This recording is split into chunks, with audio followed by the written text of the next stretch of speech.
Assalamualaikum warahmatullahi wabarakatuh. Salam sejahtera bagi kita semua. Pada kesempatan kali ini masih bersama Ibu membawakan tutorial normatif dan kewarganegaraan kelas 12 ya. Jadi di sini harapan Ibu nantinya anak-anak kami tetap mengikuti tutorial pembelajaran ini sampai selesai sehingga nanti anak-anak kami bisa memahami tentang materi yang Ibu sampaikan. Ya, jadi materi kita pada hari ini adalah rancangan perakitan. Ya, rancangan perakitan atau Design for Assembly atau DFM adalah suatu rancangan perakitan produk manufaktur yang dibuat agar sistem perakitan lebih efisien dan lebih produktif. Ya. Hal ini bertujuan untuk meminimalkan biaya operasi agar produk lebih kompetitif di pasaran. Rancangan perakitan ini bisa berdasarkan pada sistem perakitan manual atau otomatis tergantung dan investasi maupun pengembangan perencanaan dari sistem produksinya manufaktur. Ya. Untuk merancang sistem perakitan suatu produk, tidak bisa terlepas dari sistem rancangan dari produk itu sendiri. Fungsi dan bagian-bagian dari produk tersebut harus memiliki konsep yang jelas agar memudahkan merancang sistem perakitannya. Dasar pemikiran yang lebih dikembangkan oleh Boothroyd dan Detratz tentang jumlah komponen minimal dalam perancangan produk merupakan konsep yang masih digunakan hingga saat ini dan dinilai yang lebih terbaik. Konsep tersebut sebagai suatu dasar dalam merancang produk yang pengaruhnya secara positif berlanjut pada rancangan sistem perakitan assembly dan manufakturnya. Yang pertama, rancangan untuk perakitan, ya. Rancangan untuk perakitan atau Design for Assembly DFA merupakan bagian dari sistem rancangan untuk manufaktur Design for Manufacturing atau DEM. Perakitan assembly memegang peranan penting pada proses manufaktur suatu produk. Dalam perakitan semua komponen datang secara bersama sehingga semua kesalahan ataupun kekurangan yang ditimbulkan pada awal proses menjadi terlihat. Misalkan, jika rancangan kurang baik maka akan kesulitan dalam perakitannya. Apalagi jika adanya kesalahan dalam toleransi sehingga komponen tidak dapat dirakit dengan baik. Oleh karena itu, level reformasi dalam perakitan dapat dilihat sebagai indikator yang baik untuk pembuatan produk. Untuk itu, dalam pendekatan terhadap rancangan produk dan rancangan proses, direkomendasikan membuat analisis DFA atau sebagai langkah pertama sebelum DFM. DFA mempunyai pengaruh yang paling penting pada rancangan ulang produk. Ya. Kemudian yang kedua, metode Boothroyd-Detratz untuk rancangan perakitan manual DFA.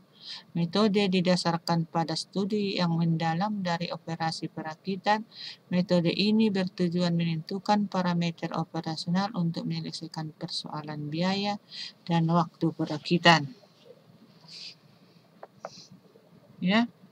Jadi dalam perakitan, ya, berbicara mengenai metode untuk yang kedua dalam perakitan, dengan memperhatikan rancangan komponen bagi kenyamanan pemasukan atau penyisipan secara manual, percobaan dan analisis teori pun sudah dilakukan, terutama untuk lihat pengaruhnya, ya, selama perakitan, pengaruh dari geometri komponen pada waktu pemasukan dan pengaruh penghalang jalan masuk keterbatasan penggunaan pada operasi-operasi perakitan. Dari percobaan-percobaan tersebut dihasilkan klasifikasi dan sistem pengelolaan untuk pembawaan holding manual, pemasukan atau penyisipan, inspektor dan proses peningkatan. Semuanya sudah dibuat sistem standar waktu bagi perancang untuk menggunakan biaya penghitung waktu perakitan secara manual. Ya. Kemudian yang ketiga ya adalah efisiensi perakitan atau assembly efisiensi ya. Ada dua faktor utama yang mempengaruhi biaya perakitan dari suatu produk, yaitu A, ya, jumlah total dari komponen dalam suatu produk, yang B, ya, kenyamanan pembawaan, pemasukan dan pengikatan rakitan dari produk, ya. Kemudian yang keempat, ya, klasifikasi sistem untuk pembawaan manual atau classification system for manual handling. Proses perakitan dibagi menjadi dua kategori, yaitu yang pertama ya pembawaan manual handling ya. Yang B pemasukan dan pengikatan manual inspection and fastening ya. Kriteria ini, klasifikasi ini, pembawaan manual yaitu ukuran, ketebalan, berat sarangan, kekusutan, mudah pecah, fleksibilitas, ya, kelicinan, kelengkapan, kebutuhan dan penggunaan dua tangan, kebutuhan penggunaan alat pegang, kebutuhan peralatan optik, kebutuhan bantuan mekanik. Selain kriteria ini tersebut, perlu diperhitungkan pula masalah pengaruh simetrial komponen pada waktu pembawaan. Kemudian, ya, yang kelima, pengaruh simetrik komponen pada waktu pembawaan. Ini maksudnya, pembawaan komponen dalam operasi perakitan berarti memegang GRDF pindah move, orientasi atau orient, dan penempatan plate komponen, suatu dari kunci keistimewaan komponen yang berakibat pada waktu bagi pemegangan dan orientasi adalah geometri. Hal ini menyangkut pertanyaan apakah komponen berupa simetri atau tidak. Oleh karena itu perlu diidentifikasi mengenai simetri komponen karena simetri komponen digunakan untuk memilih operasi perakitan yang sesuai ya. Kemudian yang keenam, klarifikasi sistem untuk pemasukan dan pengikatan manual, classification system for manual and fastening. Keistimewaan rancangan yang berakibat penting terhadap waktu pemasangan dan perancangan yaitu A, ya, kemampuan masuk kepada lokasi rakitan, B, kenyamanan operasi dari alat perakitan, yang C, kemampuan lihat lokasi perakitan, D, kenyamanan dan pengarahan dan memosisikan selama perakitan, yang E, kedalaman pemasangan ya. Kemudian yang ketujuh ya, ergonomi dan sistem kerja dalam perakitan ya. Ergonomi atau human factor adalah ilmu yang membahas tentang kelebihan dan keterbatasan manusia dan secara sistem memanfaatkan informasi-informasi tersebut untuk tujuan rancangan bangun, sehingga dapat dibentuk produk, sistem atau lingkungan kerja yang lebih baik. Tujuan yang akan dicapai dari ergonomi dalam suatu sistem kerja perakitan adalah membentuk atau meningkatkan sistem kerja yang terdiri dari manusia, pekerjaan perkakas peralatan tempat kerja, dan area kerja yang efisien, nyaman, dan aman dalam perakitan. Beberapa konsep penting yang harus diperhatikan dalam hal-hal yaitu sebagai berikut. A. Kinerja manusia. Ergonomi berpusat pada manusia, bukan pada peralatan atau fasilitas. Jika manusia tidak terlibat dalam sistem, berarti tidak ada persoalan-persoalan ergonomi. Kemudian B. Sistem dipusatkan di sekeliling manusia. Peralatan itu sendiri penting untuk menunjang kinerja dari manusia yang mengoperasikan atau melakukan proses perakitan. Hal-hal yang sama juga berlaku bagi lingkungan yang ada dalam sistem kerja.